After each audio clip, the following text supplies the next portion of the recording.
Hello and welcome back to the Grendhill Chronicles podcast. I am your host, Don Bishop. Today's episode is an update on our lives since we last spoke.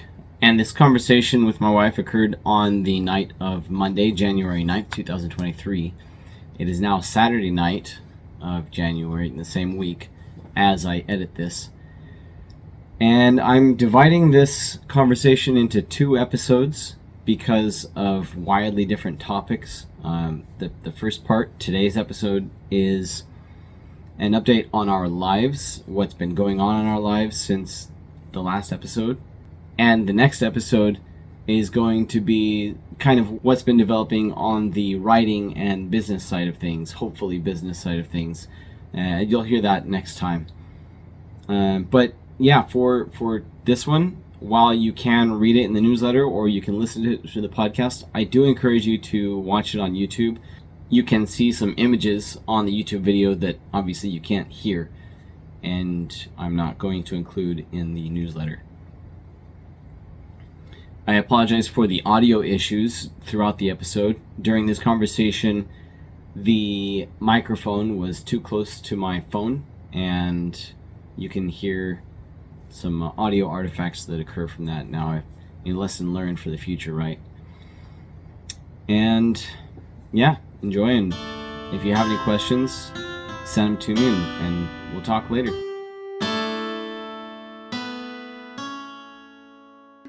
Happy 2023.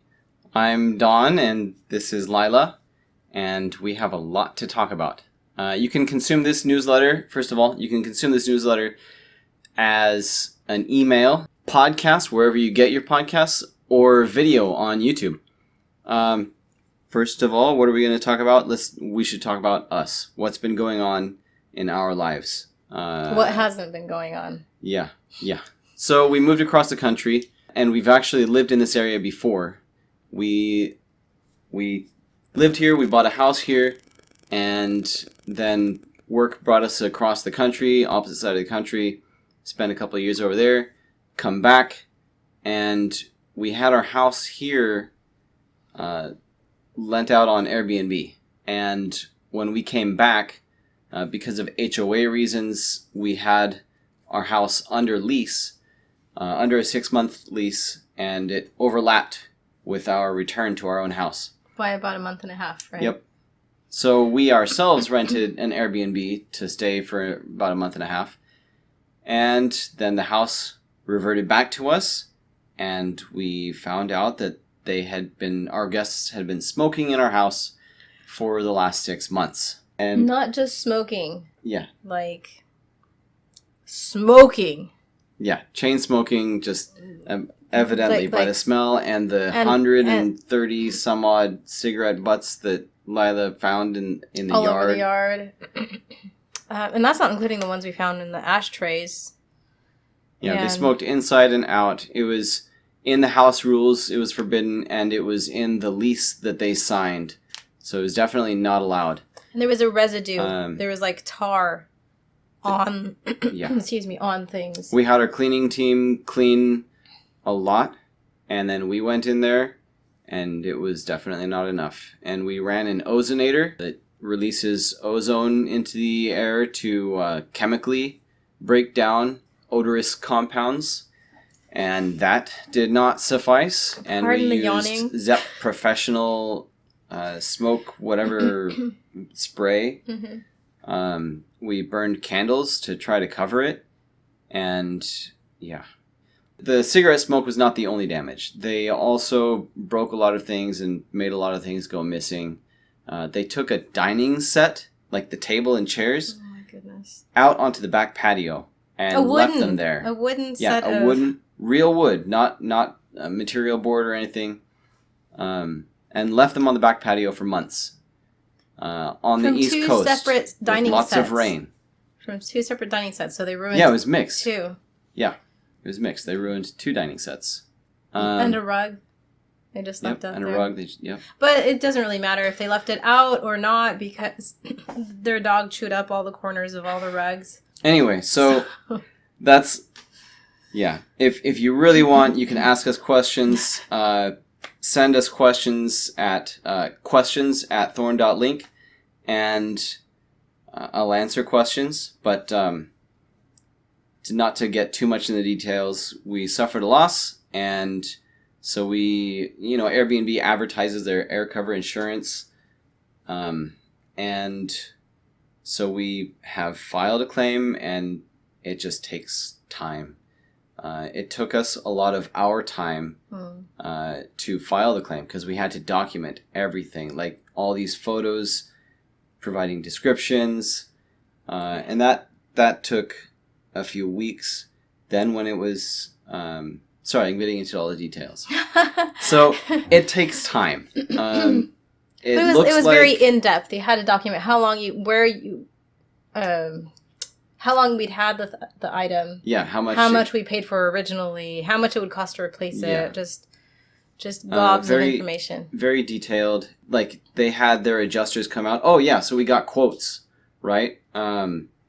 We had our cleaning team do a lot of cleaning, and extra cleaning that is necessitated by a guest's activities is coverable, supposedly. And we had the ducts cleaned, and we got quotes from a company called ServPro that does professional smoke restoration.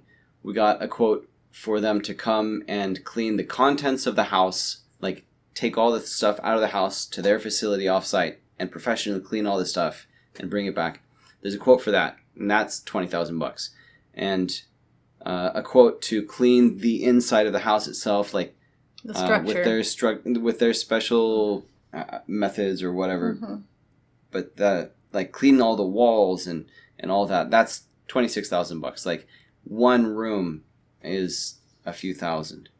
And we got a quote to replace all the carpet, which we had that shampooed also. So like the ducts cleaned and the shampooing were on our dime for now.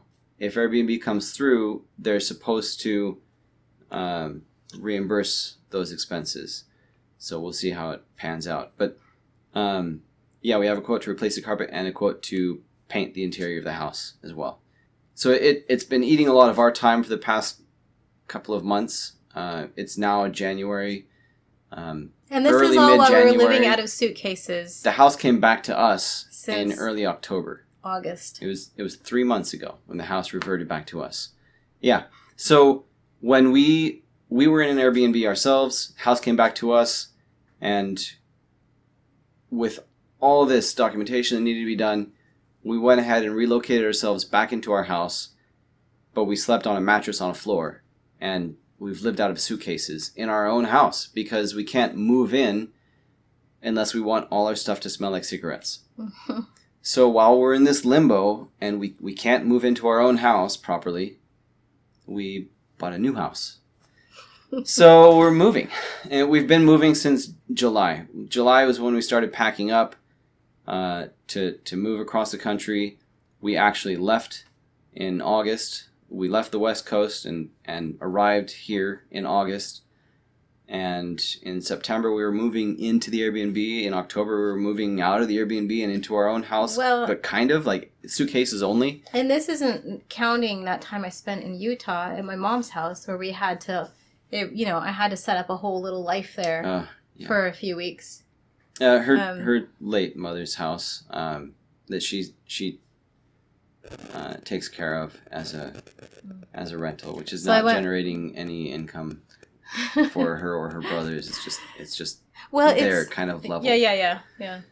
But anyway, so I went with the 3 kids, and we had to set up, and I worked so hard because there's so much to do. And so that whole thing was stressful, and I had to pack. So we had to pack things to go straight to the storage unit, pack things to go on this interim trip. Some of it was going to then go with my mother-in-law across the country before us. And so there was all this staging of different types of packing. And then meanwhile, Dawn was still in California packing up most of our stuff, like finishing most of our stuff. Yep. Put it all in the truck. And then so some of that went to the storage unit. Some of it came to the Airbnb where we stayed. And this is all like the kids are starting school and everything all at once. And it's been major chaos. Yep. We started moving in July, and it is now January, and you can't see in this shot because I paid attention to what was in the shot, but we're surrounded by boxes. We are not moved in yet. We are moving in. Now we managed to get a pretty nice house this time around. It's going to be a good thing for the kids for years to come, I feel. We've got a good yard, lots of trees. So I'm really happy about the situation, the physical situation in which we find ourselves now. We just have to settle into it and make it a real thing. And rest up a little bit somehow. And paint. This room is burnt orange, and I have nothing against Texas Tech, but it's a bit strong for the color of a room. So yeah, we've been painting other parts of the house. They were not burnt orange. This is the only room that's this particular shade. But there was a room upstairs with a Bama crimson red wall. That's a white wall now. Anyway, so yeah, we're settling in. We're making the house ours, and there's a little bit of that still to come. Also, I've got my day job, just working away, so I don't have all the time I would like to work on settling in. But yeah, that's kind of what's been going on with us and the kids. They're in a school, and their school is really early. Oh, like my goodness, that's their the school worst. starts at 7:30 in the morning, and the bus passes by our old house at about 6:50. Sometimes 6:45. 6:50, sometimes 6:55. And now at the new house, we're a little bit farther away from the school. It's still the same school. And the bus is supposed to come by here at 6:30. The poor kids. There's no time to live. It kind of almost works because I can drive them to school on my way to work. But it's the timing is tight. Anyway, so there we are. And that's kind of us. So this is still the newsletter for the Grendhill Chronicles and the Grendhill Chronicles podcast. So let's talk about that side of things. Thank you for joining us on the podcast today. As always, look us up on social media. You can search Grendhill or send us an email at questions@thorn.link. And we'll talk to you next time.